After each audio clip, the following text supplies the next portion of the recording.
Bonjour à tous. Je continue à vous partager des extraits du livre du pape Benoît XVI, Jésus de Nazareth.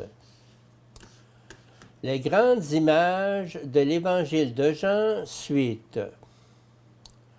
Le premier Adam était un être humain qui avait reçu la vie. Le dernier Adam, le Christ, est devenu l'être spirituel qui donne la vie. 1 Corinthiens 15, 45. Si le grain de blé tombé en terre ne meurt pas, il reste seul. Mais s'il meurt, il donne beaucoup de fruits. Jean 12, 24. Ce que nous nommons pain contient le mystère de la passion. Le grain présuppose que la semence, le grain de blé, a été placé dans la terre, qu'il est mort, et que de cette mort sortira le nouvel épi. Cela vaut également pour le vin. Il porte aussi en lui la passion, il a été pressé, et ainsi le raisin est devenu du vin. Dans ce qu'on appelle la Didaché, sans doute vers l'an 100, on prie sur le pain destiné à l'Eucharistie. Comme ce pain rompu, d'abord dispersé sur les montagnes, a été recueilli pour devenir un, qu'ainsi ton Église soit rassemblée des extrémités de la terre dans ton royaume. Le pasteur. Dans l'Ancien Orient, le roi se définit comme le pasteur intronisé par Dieu. Paître est une image qui représente la charge de gouverner. Partant de cette image, le souci des faibles fait partie des tâches du souverain juste. On pourrait donc dire qu'en raison de ses origines, l'image du Christ comme le bon pasteur est un évangile du Christ en tant que roi, faisant apparaître la royauté du Christ. Dans l'Ancien Testament, Dieu lui-même apparaît comme le pasteur d'Israël. La plus belle formulation de cette piété confiante, nous la trouvons dans le psaume 23, 22. Le Seigneur est mon berger. Si je traverse les ravins de la mort, je ne crains aucun mal, car tu es avec moi. Verset 4.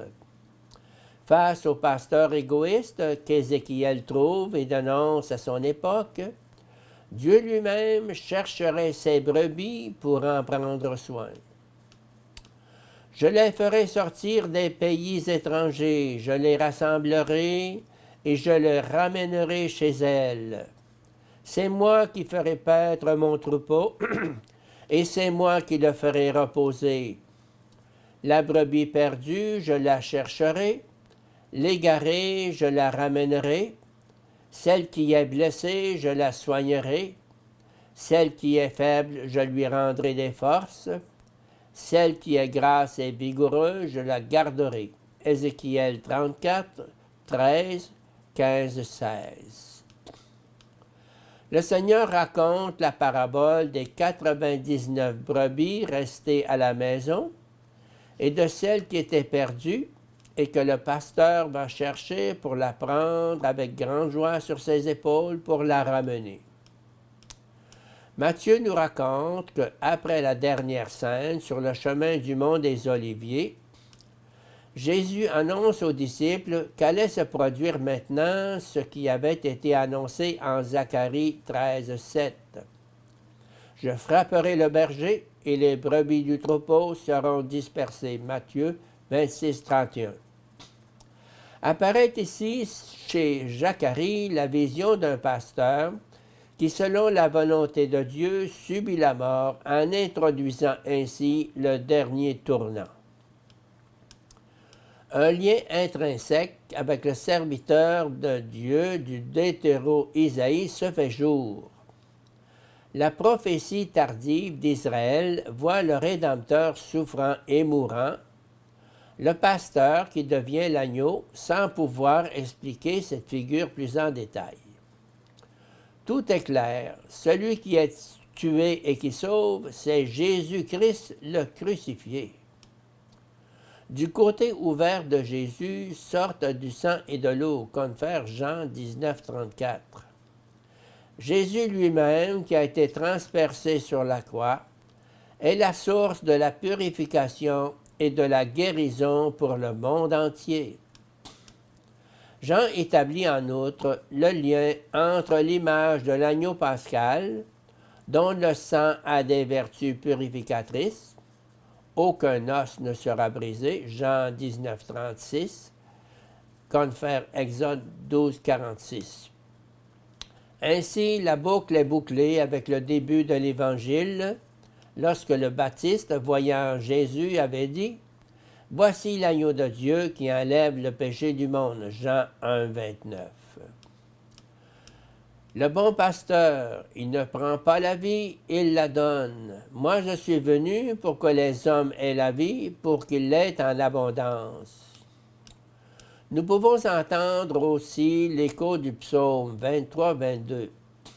Sur des prés d'herbes fraîches, il me fait reposer. Il me mène vers les eaux tranquilles. Tu prépares la table pour moi. Grâce et bonheur m'accompagnent tous les jours de ma vie. Verset 2-5.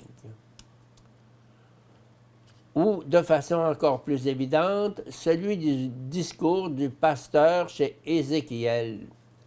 Je les ferai paître dans un bon pâturage, et leurs prairies seront les hauteurs d'Israël. Ézéchiel 34, 14. L'homme vit de la vérité et du fait d'être aimé par la vérité. Il a besoin de Dieu, du Dieu qui lui devient proche, qui interprète pour lui le sens de la vie, en lui indiquant ainsi le chemin de la vie.